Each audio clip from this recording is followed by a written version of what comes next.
Hey guys, welcome to The Market is Open. Check out our website, themarketisopen.com. Today we're going to be talking about why Tesla's analysts, the analysts that cover Tesla, don't really understand the company. Okay, on the agenda for today's video, we're going to be talking about Chamath Palihapitiya. He had a great interview actually on CNBC, and we're going to talk a little bit about that. He's really incredible at articulating his thoughts, and I thought this would be great to touch on.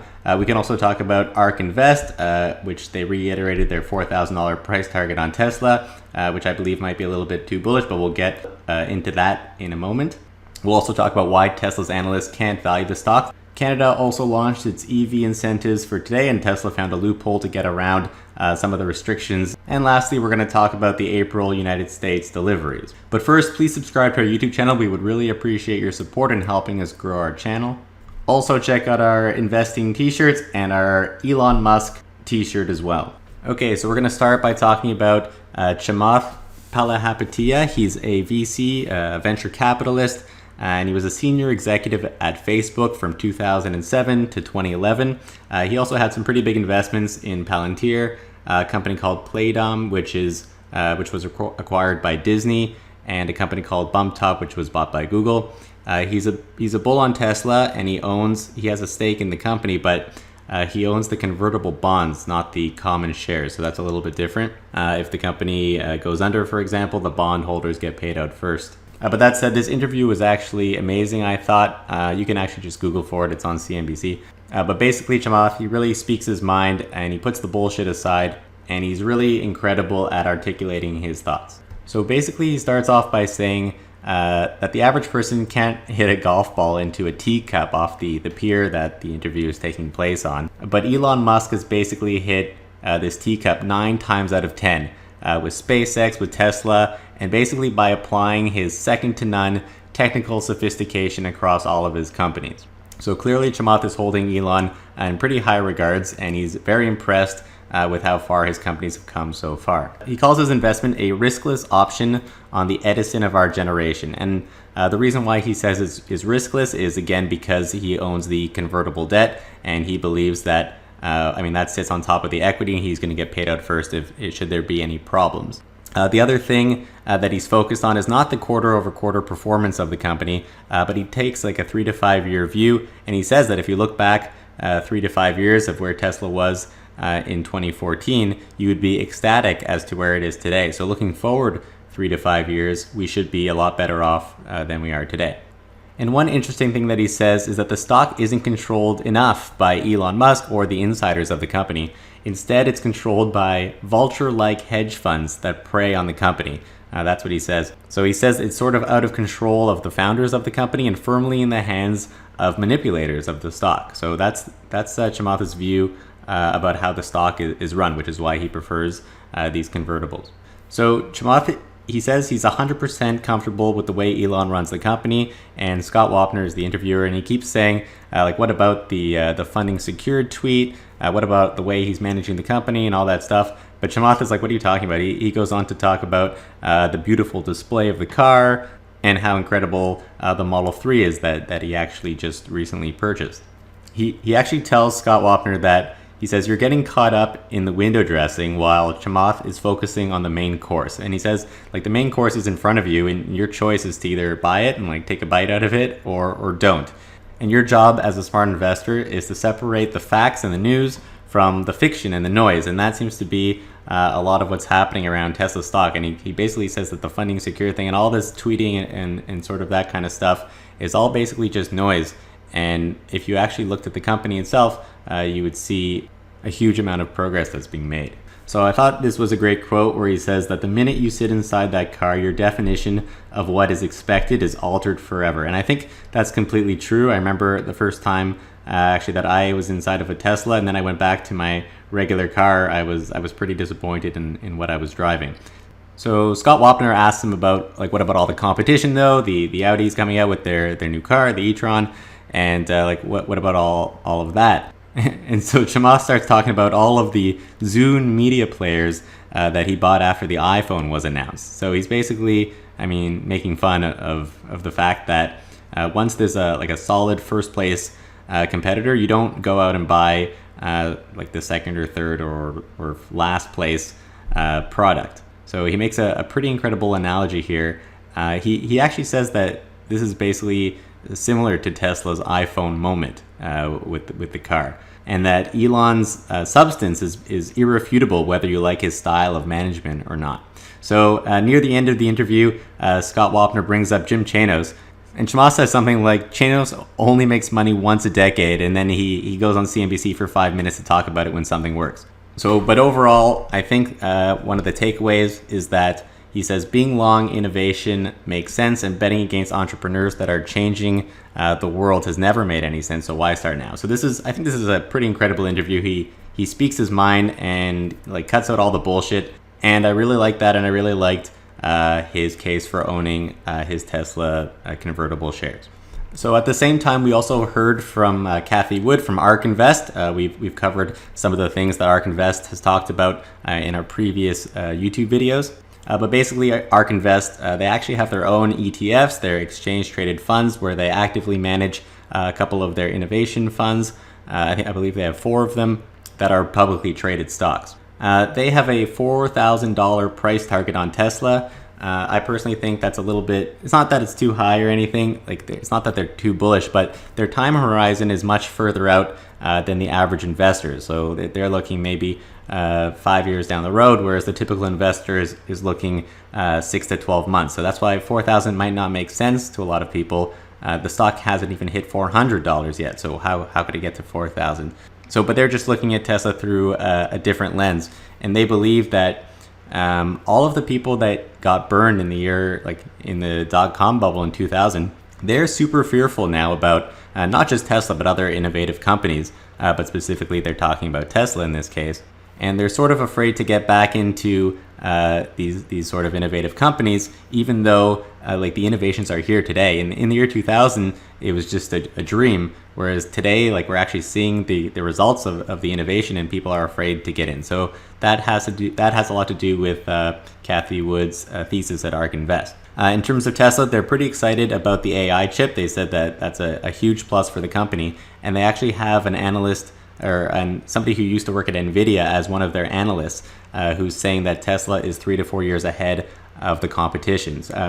Now, just to make a note on that, NVIDIA does have, Tesla was using NVIDIA before in their previous generation, before they made their custom hardware 3 chip, and NVIDIA does have other chips for self-driving, which, like they say, have better specs actually than the Tesla ones. I believe the Tesla chip is processing at 144 trillion operations per second, and NVIDIA has one that's 320 trillion operations per second. But Elon Musk has been saying on Twitter that the chip has a couple problems which don't really satisfy Tesla's needs. One of the main problems is that the chip is using 500 watts of power, whereas Tesla's chip only uses 72. So Tesla clearly has the lead on a way more power efficient chip, which is gigantic, especially if that chip is sucking away your battery life. That could contribute to a loss of 30 miles per charge, which is pretty huge.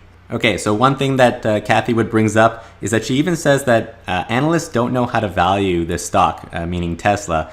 They don't really know how to pull it all together. Like, they're not sure what type of company this really is. Is it a car company? Is it an energy company? Like, they're not really sure. And at ARK Invest, they have 4 different analysts. They have like robotics and energy and AI and car and transportation as a service that all have to come together and collaborate in order to try to figure out this company. So that's why she believes that there is an amazing inefficiency in the stock and how people are valuing it. Here's just a snapshot of the ARK K Innovation Fund. It's readily available like publicly on their website. It is an ETF, a publicly traded fund, and Tesla happens to be their largest holding of this particular fund, which is actually up 28% from the time of the interview, even though Tesla was down 29%. So obviously their other stocks were helping prop up the portfolio since the beginning of the year. Now, I also just wanted to touch upon this article that was written by Hamid Shojai. He had a great piece on the Tesla Autonomy Day and about the short sellers. And one of the valuable things that he found when he went to this event was that he realized that all of the analysts who he was talking to at the event were car analysts.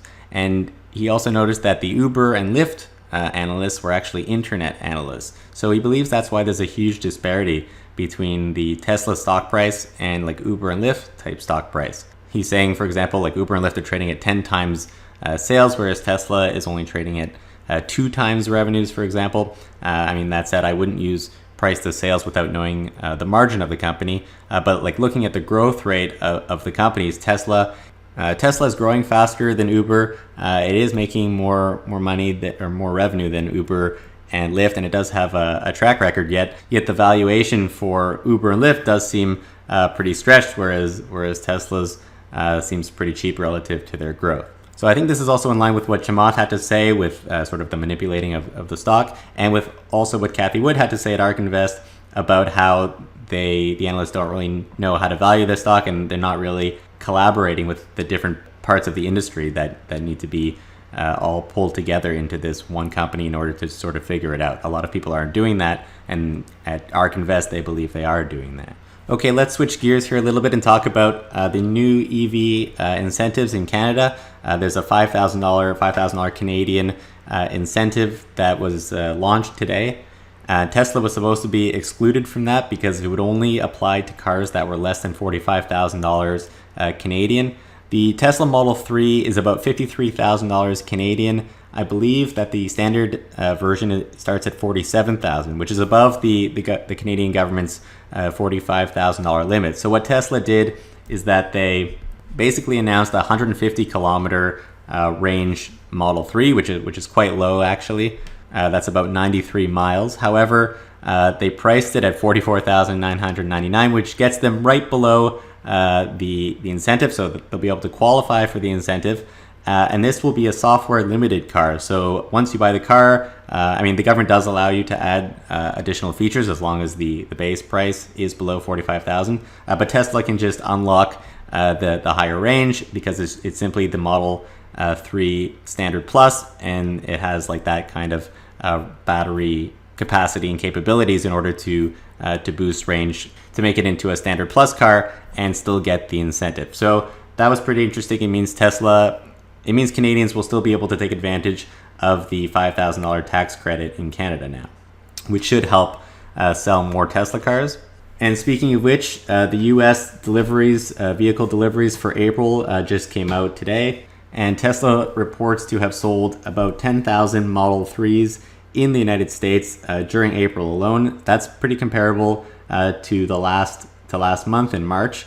Now, these are US deliveries only that we're looking at here. Tesla, of course, has started to deliver cars in Europe and in China. So if you look at, for example, April 2018, which is on the far right here, although the US deliveries look about 2 to 3 times higher this year, last year Tesla wasn't selling to Europe, and this year they are. So basically these results should be even higher for this quarter. However, for some reason, Tesla pushes most of its sales or deliveries to the last month in the quarter. So you can see from January to March, most of the sales were in March.